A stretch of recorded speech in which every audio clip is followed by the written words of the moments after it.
What's good, everybody? Welcome into another episode of Profit Picks. If you are new, we always start this show by being transparent. And yesterday was a 2-3 day for myself. It was no bueno.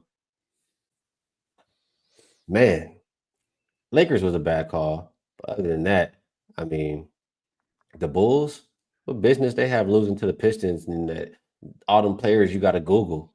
Like, it's just so annoying. Got plus 2.5. Everybody gets ruled out, goes to minus 2.5. Not even close. But 2-3 day overall. Have to do better today. Veno, it's good to be back with you. How you doing? How's everything for you? Everything's good, Skee. It's a definite rough patch in the NBA for me right now. Thank goodness there's college basketball and NFL and in game. I think the best place for the NBA right now is in game, Skee, um, rather than pregame. But we did go winless last night. Had the Lakers, as we talked about on the show, had the Bulls team total over 116 and a half. They did not get there against the lineup that you mentioned. And last but not least, late last night, I probably bet too soon. I had Hawks Kings over 233 and a half, which later went down to 231 and a half. And don't you know, it landed 233. So sometimes you're around this business as long as I've been, they just go that way sometimes. So we're trying to fight our way out of it where NBA is concerned.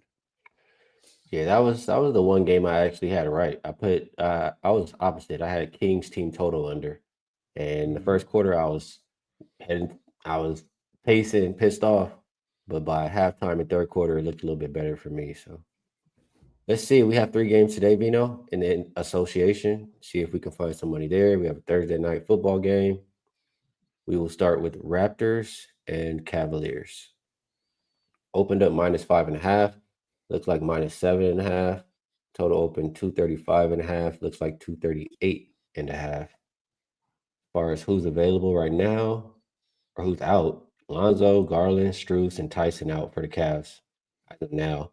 For the Raptors, Mamu, CMB are both questionable, and then Abaji is out. This is Man, count it up. It is a back-to-back for the Cavaliers. Third and four, fifth and seven. Fifth game in 7 nights for the Cavaliers. They've been playing every day, damn near. The Raptors, I believe it's their second game in 5 days, something like that. So, Raptors definitely the more rested team here. Um, that Cavs offense has looked elite lately. Number one offensive rated team. And the Raptors, I mean, they've been good too. They're top 10 offense and defensive rated team. The defense has been especially impressive. Now, will they be able to hold down this juggernaut Cavaliers offense? You know, it's possible. Cavaliers missing some guard play there without both Garland and Lonzo Ball may hurt the offense a little bit. I know you still have Donovan Mitchell, but yeah, I like what I've seen from the Raptors on the defensive end. I like that the Raptors have the rest advantage here. I mean, the Raptors did already beat the Cavs once. I don't feel like the Cavs really put their best effort into that game. I want to say even some people sat, but it's hard for me. Like the market is pushing us up towards the Cavs in its fifth and 7 nights. I can't agree. I would be preferring the Raptors side, um, if I'm playing a side at least. How do you feel about that, or are you looking at the total? Well, fifth and seven nights as a team, but not fifth and seven nights for Donovan Mitchell. Didn't play last night, so it'll be he's had took a couple days rest here. I guess they did the right thing with this back to back. They sat him and Mobley, bring them both back here tonight. Send take a couple of guys who started, or excuse me, take a couple other guys out. I do agree, Ski, that the point guard situation just gets hurt here when you don't have Garland or Lonzo.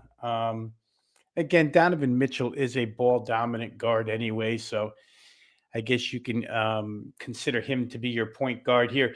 But I too like the Raptors a little bit in this game. And I tell you what, I'm getting to the point where whatever looks logical becomes illogical.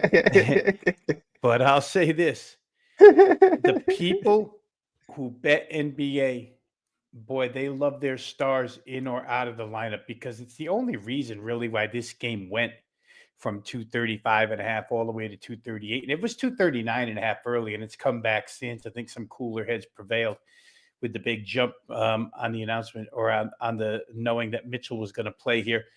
7.5 seems like a lot to me. Toronto will come to play. There's no doubt about it. I don't know that the Cavs, again, winning by margin, do you care all that much? I'm not sure. I'm actually not sure that Donovan Mitchell will have his best game here. Like I say, he's on the sidelines at Louisville, Kentucky the other night. He had bigger things to tend to than be with the team or play for them last night. So I'm leaning Toronto here. I think the line move is a little bit excessive. And I don't like the fact that you have 2 point guards sitting on the bench here tonight, probably two of your better playmakers. So I think when I add it all up, I think I lean Toronto. All right, so we're in agreement that we would prefer the road dog in this one. As far as the total is concerned, the lack of point guard play makes me think that it hurts the Cavs offense. If you told me that, you get either Lonzo or Garland in, to help when Donovan Mitchell especially is off the floor, I would feel better about this over. Um, so being here without both of those guys, this Raptors defense has just been playing too good lately to expect the Cavs to just run it up, especially on a 5th and 7 night. So I think that the Raptors can hold the Cavs down. I mean, their team total is 123 and a half. Cavs, I mean, they have been getting there. They're coming off of what 130, 138, 128, 148, 132. They've been scoring. I don't know. This one's wrecking my brain. Maybe we look at the Raptors side and expect them to be able to score. I mean, Cavs defense last 5 games ranked 16th, and 5th game in 7 nights. I mean, I don't think you get the best effort defensively. Raptors have been a top 10 offensive rated team in that span. Raptors team total is 115 and a half. I'm just going to glance here. The Cavaliers gave that up in 4 of their last 5 games as well. So as much as they're scoring, they're giving it up. The only team that did not hit the 115 and a half was the Wizards, who landed on 114. So how do you feel about any of that stuff that I'm saying there? Yeah, I think you could isolate Raptors team total here for sure. Cleveland's down in a lot of defensive categories, skiing, like you mentioned. I think it kind of is like the Nuggets in some regards when we say, or at least I say a lot, that the Nuggets know they can probably outscore you. So defense isn't always required for 48 minutes. Nuggets just go out and score 125, 130, 135, and they beat you and wind up covering some numbers. That's kind of like what the Cavs do here this season as well. So not they're I guess they're not as worried about what their opponents are getting because they know they're going to get theirs. And one more time, I would say that, just looking through the entire rotation for the Cavs tonight, Donovan Mitchell's going to have to do an awful lot from a point guard and scoring perspective for this team. I mean, Sam Merrill can't play point. They really don't have another legit point on the floor here tonight. Craig Porter probably gets some minutes. So I don't know. I think you could isolate Raptors team total and you get your guy RJ Barrett to come through with 25 for you. All right, so I guess Raptors. We're thinking they can score. I still think that the Cavs, Cavs offense is going to suffer too. I did make some we're talking about, or at least earlier, we're talking about things that not making sense in the NBA. The one thing that's continued to make some sense is these team totals for me. Raptors, I cashed with them the other day. Who'd they play? They played the Nets. Remember, I had the Nets team total under. Um, I know it's the Nets, but I just that team total under looks good. Raptors feels good. I think I just need a little more time. All right, Hawks and Jazz. Let's get to this one. I have the opener as -1 for Atlanta. I now see as high as 2.5, mostly twos though out there. Total, not a whole lot of movement. Injury report: Porzingis is questionable. Derisic is doubtful. Trae Young is out, and it's still early. Atlanta is on a back-to-back here. We could see some other guys rolled out. For Utah, Kyle Anderson is out. Hendricks is out. Niang is out. Um, Another one here, I believe, for the Hawks. Yes, like I said, second of a back-to-back, third and four, fifth and seven. They've been playing every day. The Jazz, they did get a little bit of rest before this game. It is still their third and four nights, but they are the rested team at least. They didn't have to play yesterday. The Jazz, well, first of all, the Hawks, they're another team that's been playing some of that good defense. I mentioned that. I mean, that's the one I cashed yesterday, right? The Kings team total under. Will that defense be the same on a back to back here on the fifth and seven nights? That's a tough question, especially here in elevation, right? The Jazz, they've been good at home, if I'm not mistaken, and they've scored. Like their home games have been extremely high scoring. So the combination of those things makes me hesitant on trusting the Hawks defense. I think if I'm playing this one, I mean the spot says Jazz. Jazz have been good at home. That's been their role, I guess. It's either Jazz or over. Just banking on that Hawks defense suffering here, in this situational spot. So, how do you feel about that? Jazz or over? Yeah, it's hard to add or argue anything that you just said, Ski. Atlanta's on this 4 game road trip already, 2-0, chance to go 3-0. And then I think they close with Phoenix. So, obviously they're looking at going undefeated here. But I think the most um, key angle you had there was, back to backs going into Utah. What's the fourth quarter going to look like for the Hawks? It may be okay for a half, but Utah's sitting at home off of a 152. They got down 20-7 the other night, I think it was, to Indiana. I had Indiana. I thought, well, this one may go my way. And the next thing you know, I mean, Utah goes for 145 points and the other side scores, I don't know, 102, 103. They win by like 35 points the rest of the way. Definitely capable. Moving Ace Bailey into the starting lineup, probably a smart move. Here this evening, they had gone dry where scoring was concerned on that road trip. But like you say, they got home, took care of business the other night. I don't know. I'll say again, I like the Hawks' defensive backcourt without Trae Young because Alexander Walker and we know Dyson Daniels is really good at defending. But I do wonder for Atlanta what the fourth quarter is going to look like. I think if you want to play the Hawks, you probably go early and get away late. And if you like the Jazz, maybe full game is for you as far as side is concerned.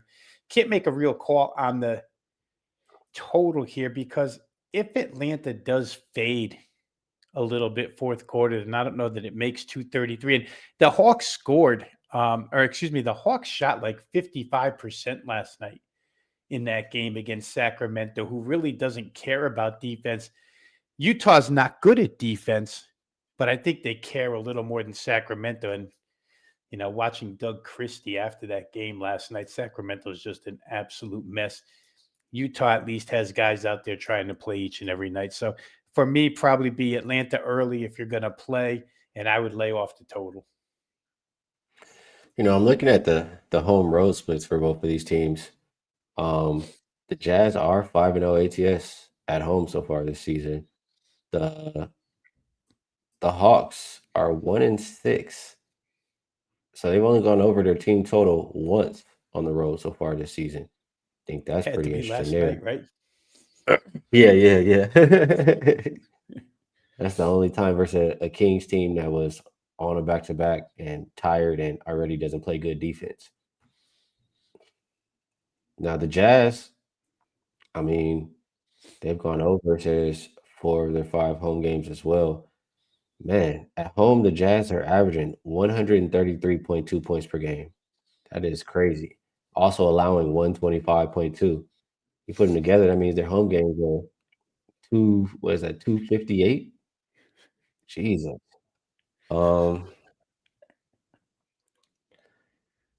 it's Jazz or nothing for me in this game. I would continue to ride with the home team. Fade the spot for Atlanta. Yeah, Jazz are nothing for me. Any last thoughts before we keep going here? Hawks first half as an away favorite. They're 4-0 straight up. And what do they ask to lay here in the first half? Because that's a straight up record, 4-0 as an away favorite. They are favorite for the game. It's only asked to win the first half by one. And someplace you could still get a half a point. So yeah, you might be able. I know they. I won't bet it, but I know that they allow those first half, second half bets. Bet one side for the first half, other side for the second half. Parlay them together. It looks to me like a Hawks first half game, a Utah full game. All right. We'll keep going to the last one on the NBA slate. That looks like Pacers and Suns. Opened up -4 for Phoenix. Looks like 4.5. Total open 234.5. Came down a little bit, as low as 232.5. Let's take a look at some of these injuries. For the Pacers, Obi Toppin, Ben Mathurin, Cam Jones, Jackson, and Furphy all out. For Phoenix, no Jalen Green. Mark Williams, questionable for them. It says very likely. How does it say questionable and very likely? Which one is it? Mark Williams is on the injury report. I'll say that. Um, the Pacers have not been good. They have not been good at all. Both teams, fourth game in 6 nights. The Pacers do have the rest advantage, though. Suns did play last night. Um, Man, the Pacers look pretty pathetic in that loss to the Jazz, even though they got TJ back. I know he didn't play the second half. And the Suns, I mean, they've been playing good. The Suns 4-1 ATS their last 4-1 straight up and ATS their last five. Meanwhile, I don't know how many the Pacers have lost in a row, but it's at least their last 5 games. Now getting Nimhard, getting TJ back, I want to think that they can start to play a little bit better. I know you still need guys like Toppin and Mathurin, etc., but it makes me think that Pacers. I mean, we saw them playing with some more pace in that last game. Maybe some of it was, some of that Jazz at home as well. But I do think the pace starts to increase for this team. I think overs will start to hit. Will it be tonight? That is the question. I could only look towards this one over for that reason that I'm saying. And as far as the side, this one just has a funny feeling to me, honestly. The Suns have been playing so well. The Pacers have been ass, and the line is sitting here at 4.5. Suns a top 10 offensive rated, defensive rated, rebounding team last 5 games. It looks extremely easy to go take the Suns, and I do not want what's easy because we already talked about it. It's it's not making sense. So I lean towards the Pacers in this game. Pacers or over. How are you viewing this one? I think I would combine it, Skee, and try the Pacers team total over for a couple. I mean, this scheduling spot for Phoenix is rough, right? It's back to back, 3 and 4. I think every game we've talked about has had a bad scheduling spot for one team or another. I had Mark Williams listed as being rested tonight. I don't know if that's still the case. If it is, Oh, he rested? That's what you have? Let's check. Let me just yeah. check another source, see if I had anything extra come up. Uh, right now I don't see anything, Vino. Yeah, so we're gonna have to wait on that. That's good rim protection for Phoenix that may or may not be eliminated from the lineup here tonight.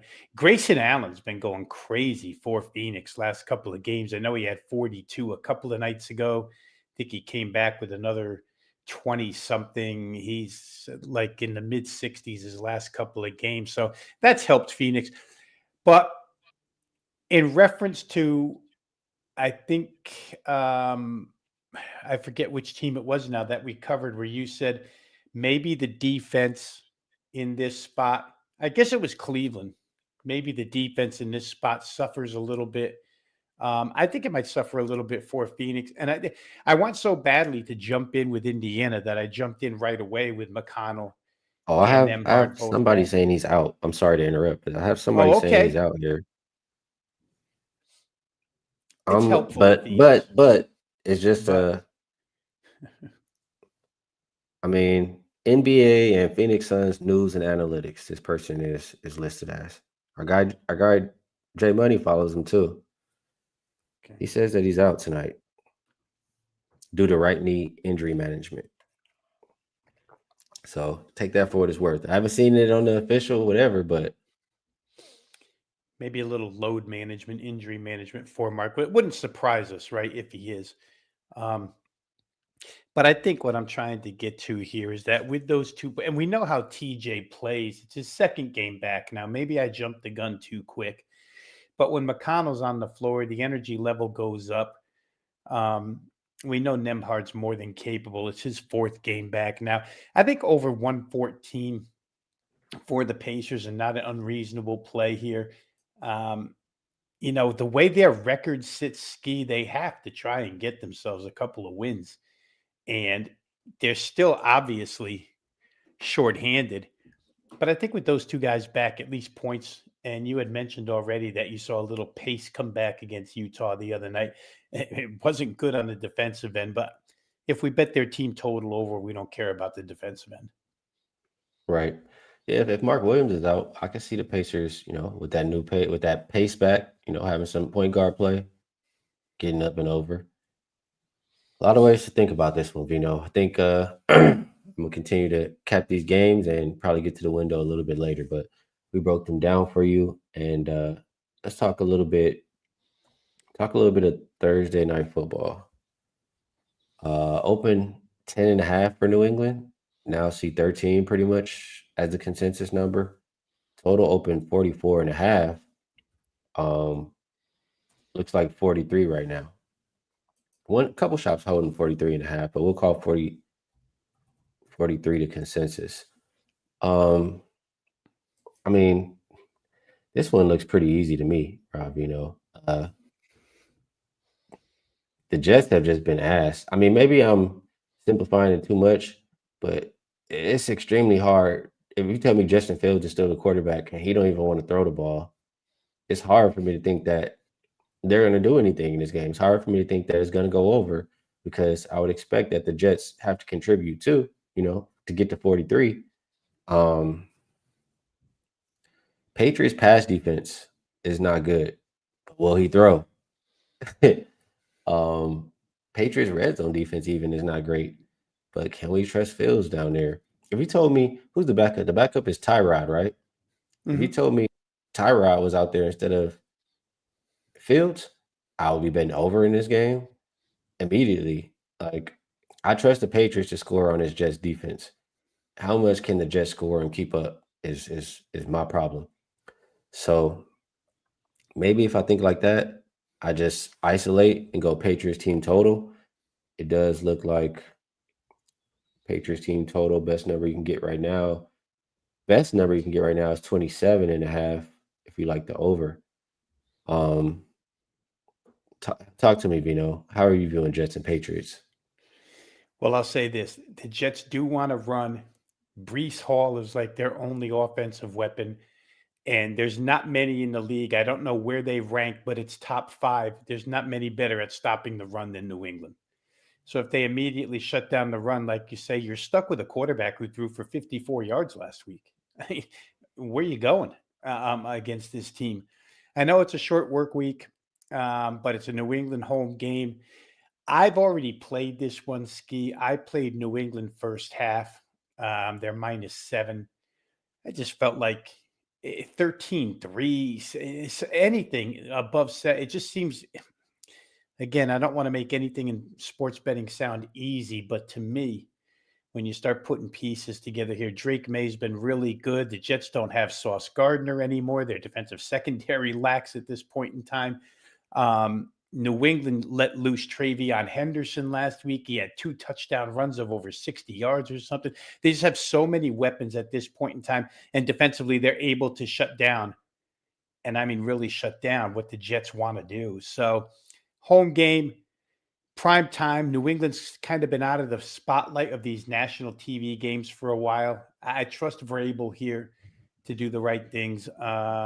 So for me, it was Patriots first half -7, but there are other ways. And you found a 27.5. I would say at that price, you probably can get in with New England. I saw a lot of 28s that were kind of juiced.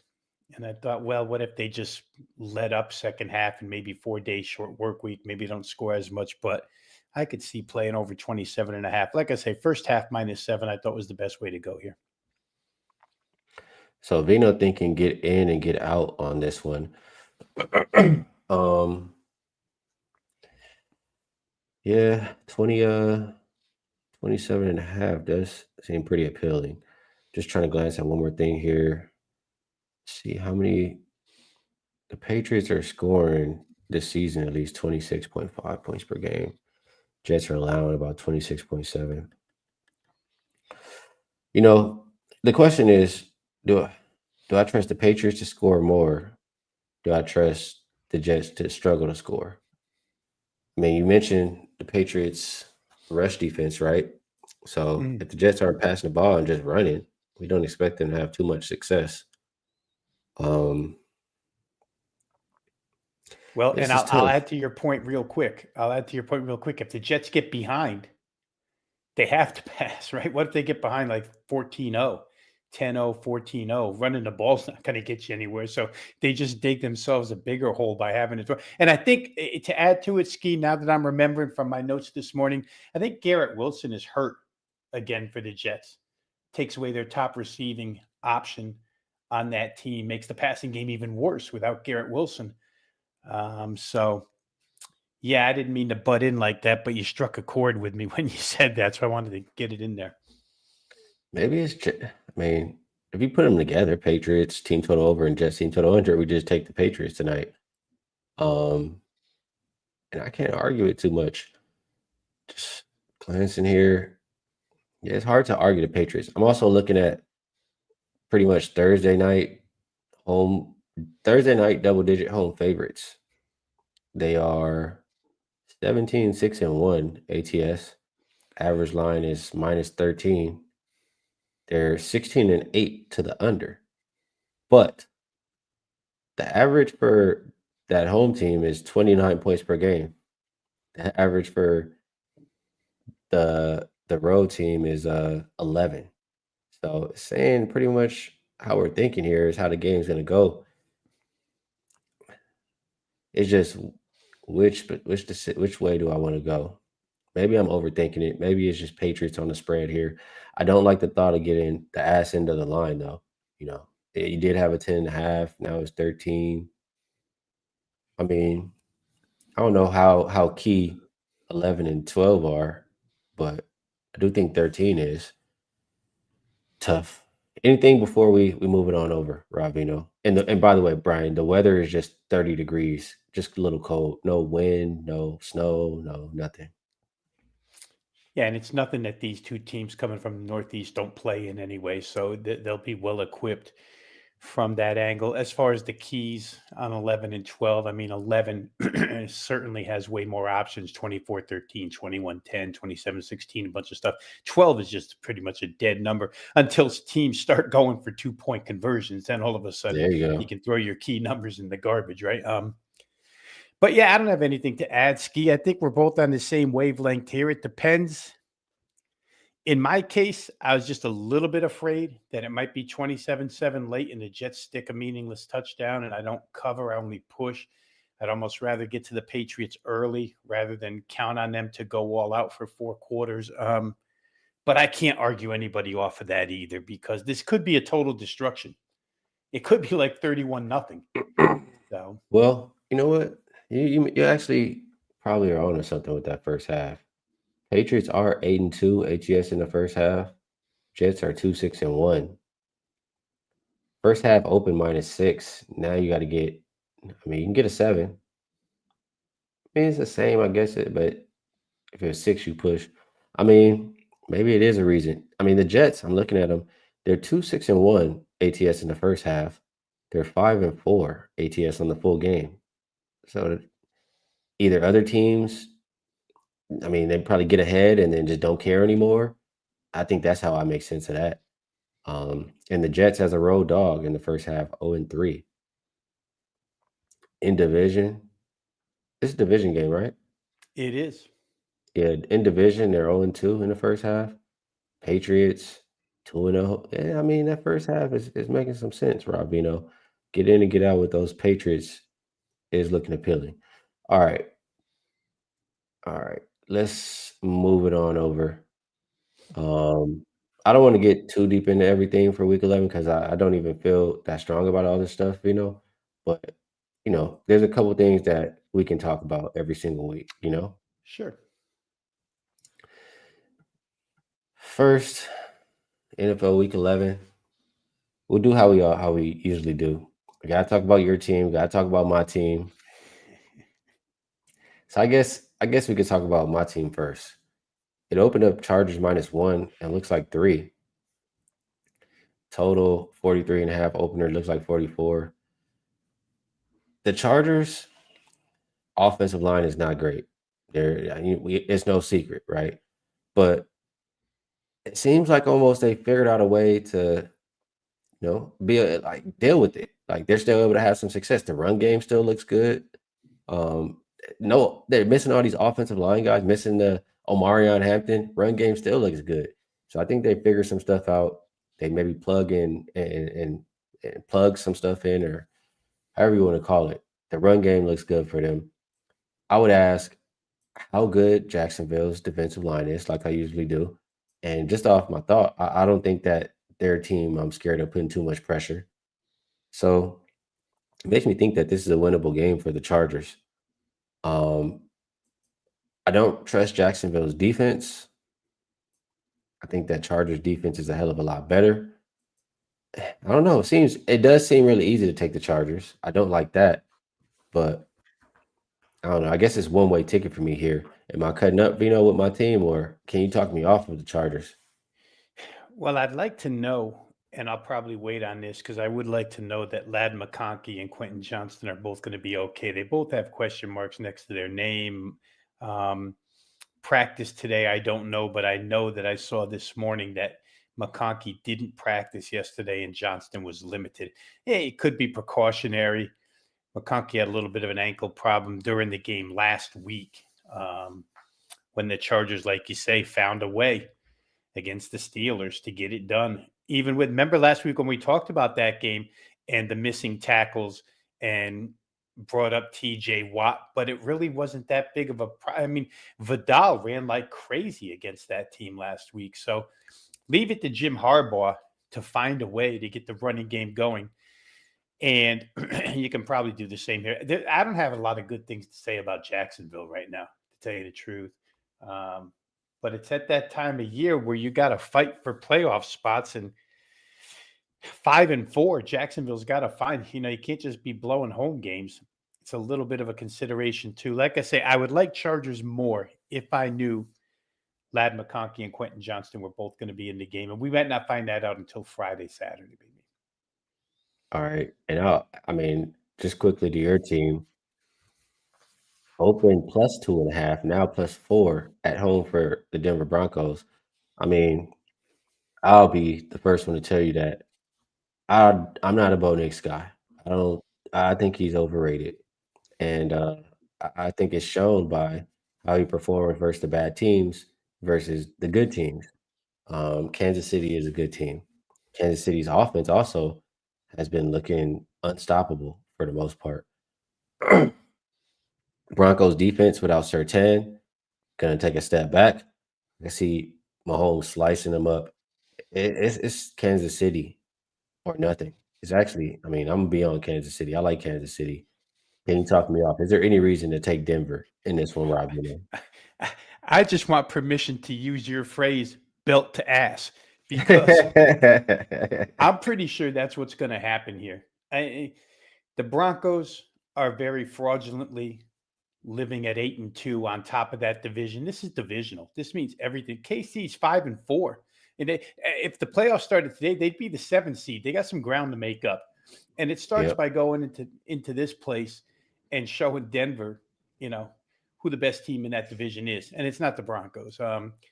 Again, I've said it enough. I get very angry just because, as a Broncos fan, he's had 3 years, Sean Payton has, to upgrade that offense.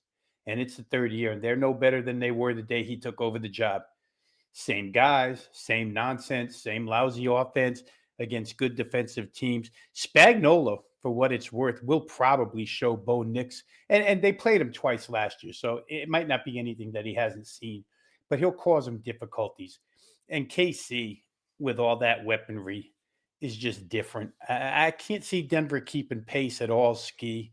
I think you make a good point about Patrick Surtain on the corner. Without him, Kansas City's got so much speed out there, 3 guys that can get deep. So for me, it's going to be, it's already been bet by me personally. It'll be on my client card as well. I think KC can win this game by a touchdown, and we're asked basically, you can still get 3.5s out there, guys. There's plenty of them. So you're only asked to win this thing by 4 points. All right. We're in agreement on this one. Mark reminds us that Andy Reid is off a bye. We all know how he performs in that situation. There's another game that I bet already, and lines are moving, so I'll mention it. It's Baltimore and Cleveland, and it opened -8. It looks like 7.5. Total open 41.5, and it looks like it's down as low as 38.5. I'll tell you, I got in on under in this game, Rob Veno. I did get the 41.5. Not only did I take that, I also took the first half under at 20.5, I believe it was. So my thought process here is, one, I believe it's a weather game. Like I believe it's gonna be some high winds or stuff like that. Let me just double check here. Can I get that? As of right now, says should be sustained winds around 20 miles per hour, gust up to 30 miles per hour. And it might only be for like the first half. It said it could taper off towards the end of the game. So that's what we're expecting weather-wise. Now, outside of weather, this is a Browns team that, going back to last season, defense is terrible on the road, pretty good at home, right? Now they're at home here in a division game. I would expect that defense to play pretty good.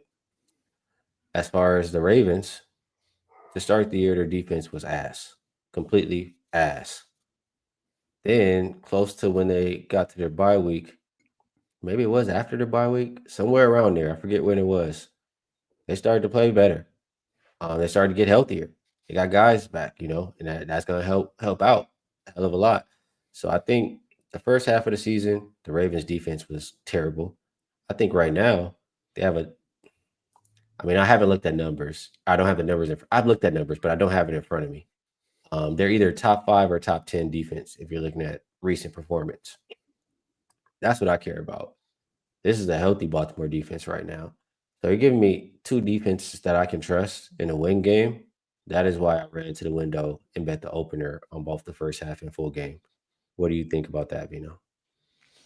Well, I know you probably don't want Dylan Gabriel as your throwing quarterback into wind. That's for sure. Of all the quarterbacks, and I think we spoke on this last week where a wind game was concerned. And I generally, if it's 20 miles an hour, it doesn't bother me too much because most of these NFL arms can cut right through 20 to 25 mile an hour winds. But Dylan Gabriel doesn't have one of those NFL arms. You know what I mean? He's more about placement, accuracy, et cetera, et cetera. And the wind can affect him. The good thing about Baltimore, Skee, is that, you know what? Despite all their troubles, they never lost an AFC North game. They're still undefeated. They're only 1-0. They haven't played a bunch of them, but now that they've gotten a little bit healthier and they start to play their divisional opponents sitting here at 4-5, I just talked about how desperate KC is. Baltimore's more desperate. They started their playoff season a couple of weeks ago. They've been good. And in windy conditions, the one thing we know about Baltimore is they have Derrick Henry and the other side doesn't. So you can run the football, and Cleveland's really good at stopping the run. So it may not be every down Henry rips them, but at least they have the edge there. I think Baltimore's probably a good play in that game. I think they'll score enough. Their defense could create something against Gabriel that helps them out. I'm not going to argue against the under because it makes perfect sense. But I think, at this point in time, you can probably play the Ravens as they try to just keep stacking wins and getting back into this race. Cleveland, Myles Garrett is popping off again. He wants to get out of there. He just signed a huge contract. The team stinks. I don't know. Cleveland just really has nothing going for them at this point in time to actually make a case for them from a side perspective. But you were talking about total, and I can understand why it was bet down, and I can understand the reason for the play.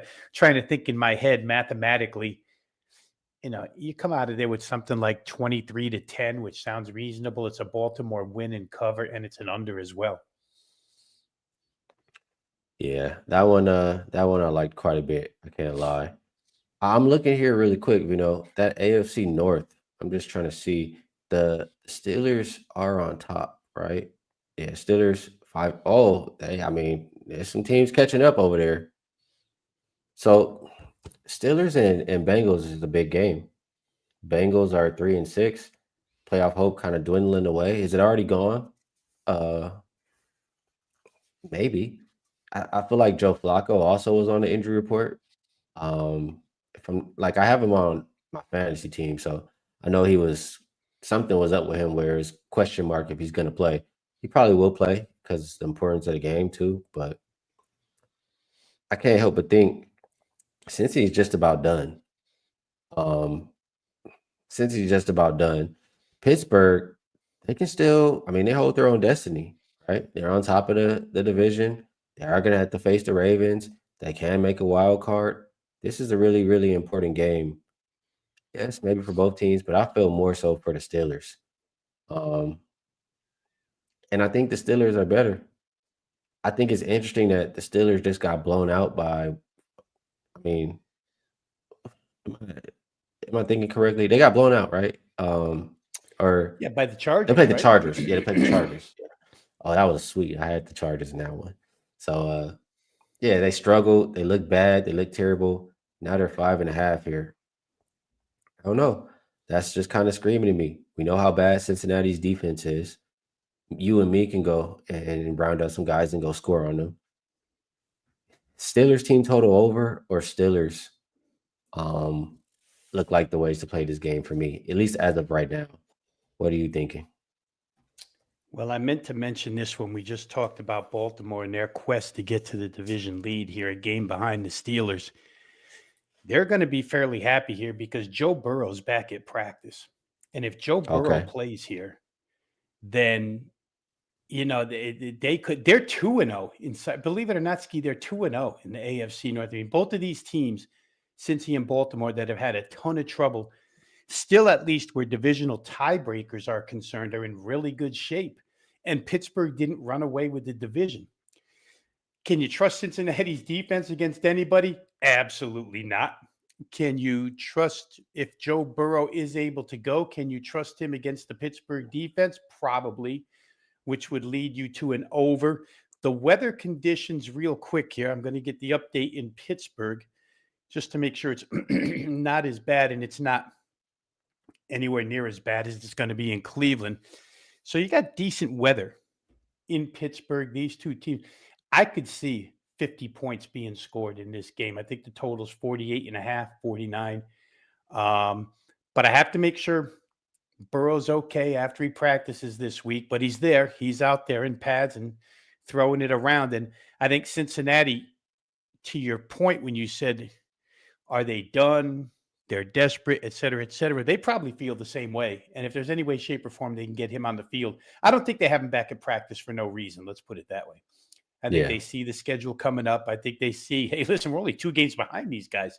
Let's throw Burrow out there and see if we can win one by outscoring them. So if I play that game, and I might, it'll be on the over. That makes sense. We just saw Chargers light up the Steelers, right?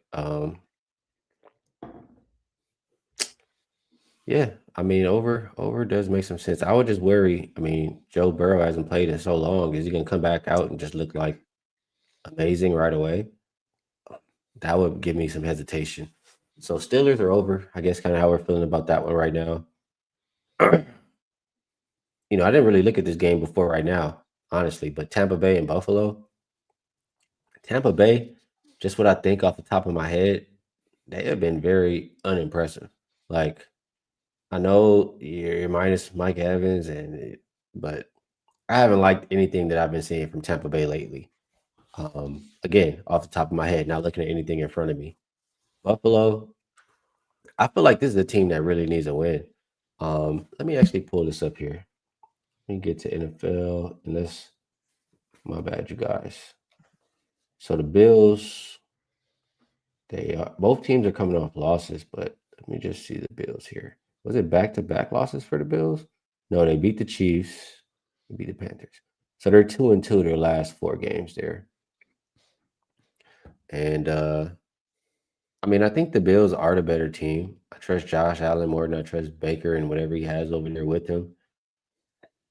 I guess I'm just trying to find reasons to back the Bills other than just just how I feel about fading the Buccaneers. You have any thoughts here on this game? Both of these defenses have gone south. Ski. I mean, Devon Achan was running like it was nothing against the Bills, and we talked about the Bills' run defense. Right now that Ed Oliver's gone for the year, they had almost 200 yards rushing last week. I Good think it was point. Good point. 197. Um, and then Tampa last week at home, to your point, against New England, got shredded. They, to Mayfield's credit, they almost came back at the end in that game, but they still lost. They weren't the better team. They gave up. I'm trying to remember. I think it was over 400 yards worth of offense in that game. We know Buffalo can move the football. We know James Cook. That one thing Buffalo can do really, really well is run the football. Tampa Bay supposedly good run defense. Like I say, Travion Henderson broke off a couple 60-yard touchdown runs last week against them. So how good is this run defense? Maybe that's more myth than reality right now. I think that probably, we got to check into Buffalo weather because this totals come down 49.5 to 47.5. To me, the best thing about these two teams right now is both of their offenses.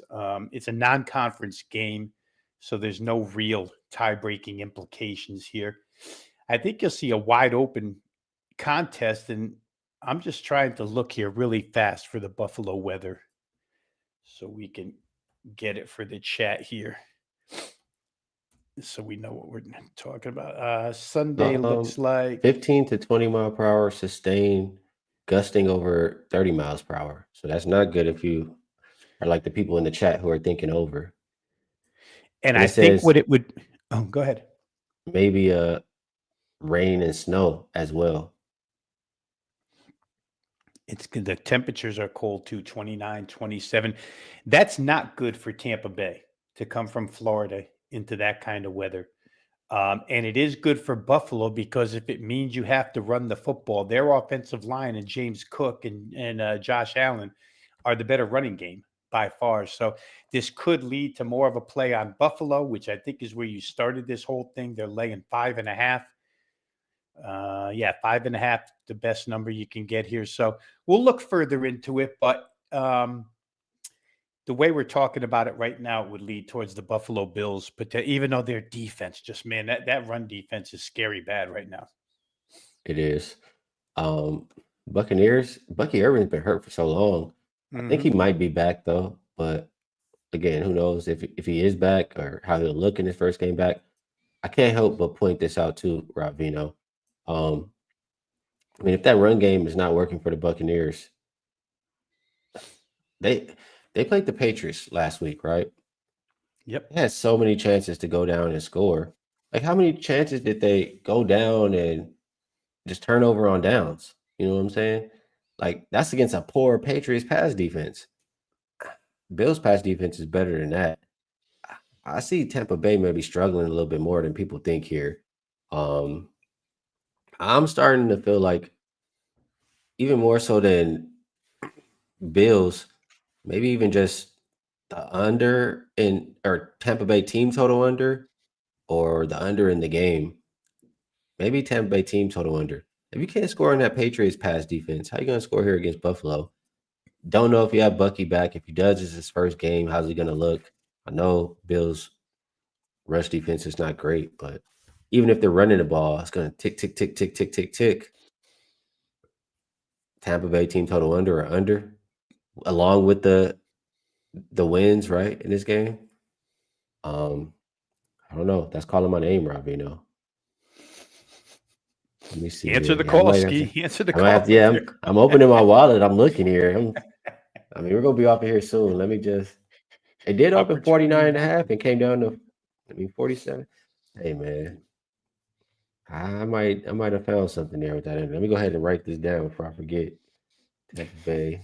Put that big arrow down. All right. There's only one other game I think that we have. Oh, actually, it's just a lot of good games this week. I feel like we should at least mention, even if we don't have too much. My bad, not San Fran. Hell no. That was not the good game I was talking about. Seattle and the Rams. 3-point favorite, 47 and a half opener. Looks like 48 and a half now. Um, man, Seattle has looked damn good. Darnold looks good. It feels like they're able to score on anybody. I do like this Rams defense. The Rams have looked good too. You know, I can't help but think, and I'm gonna group these together, and I'll ask you. You can pick which one you want to talk about, if not both. This game right here, Detroit and Philadelphia. I mean, they're both two really huge games, like playoff type games, and it's just reminding me, like, we just saw the Eagles and the Packers, right? How low scoring defensive game that was. I feel like both of these games can be like that as well. Um, I'm I'm thinking about under in both. Do you have any feeling on either?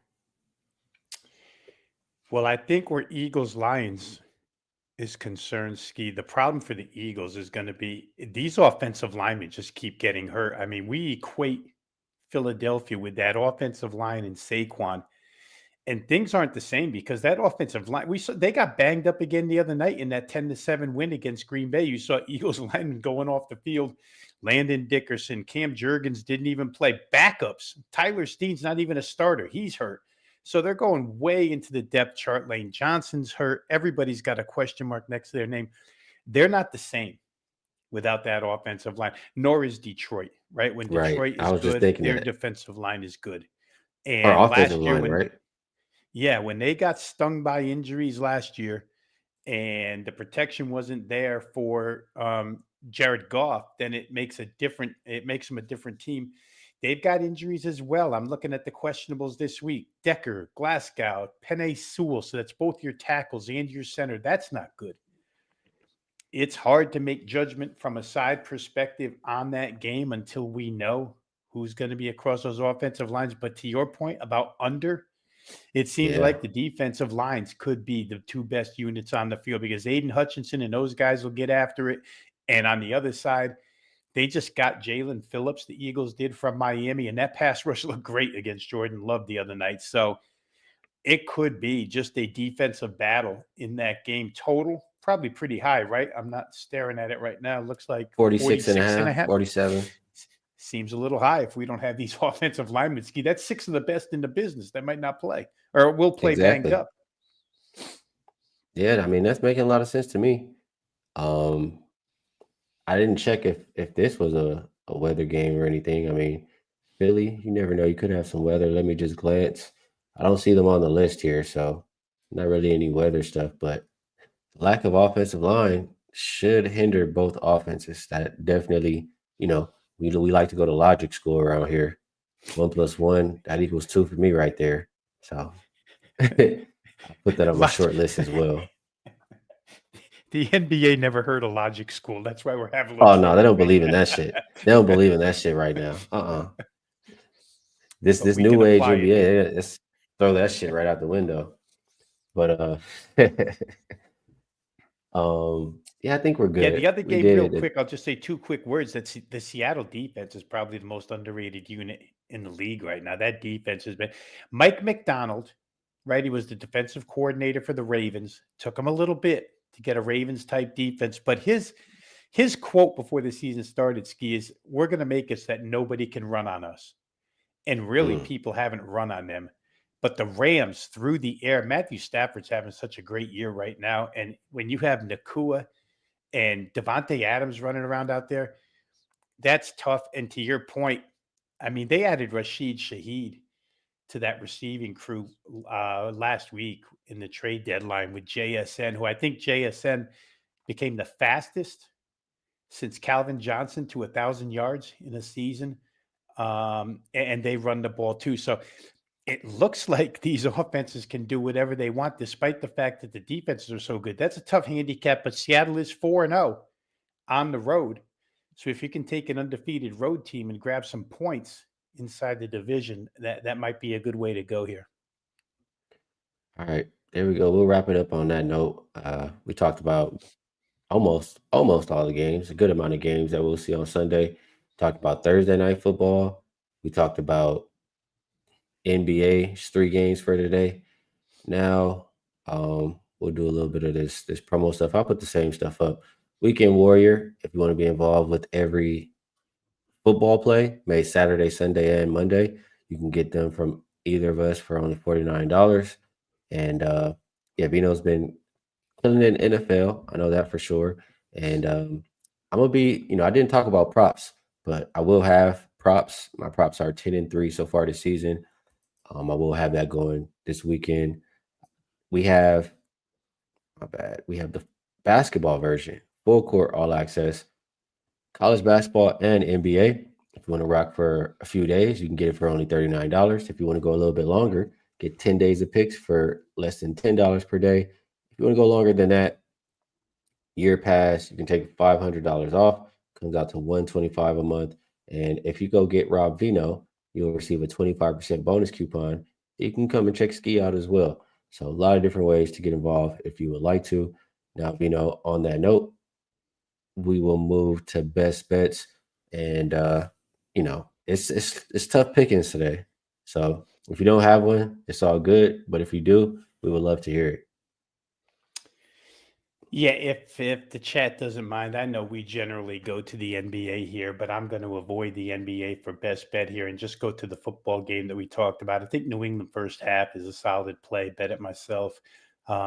Gave it out to clients earlier this afternoon. So New England -7 first half for the best bet. I'll just say really quick too, Skee, because I should probably promote this a little more because he's a friend of ours and I love doing the show with him. This afternoon, it always happens for me.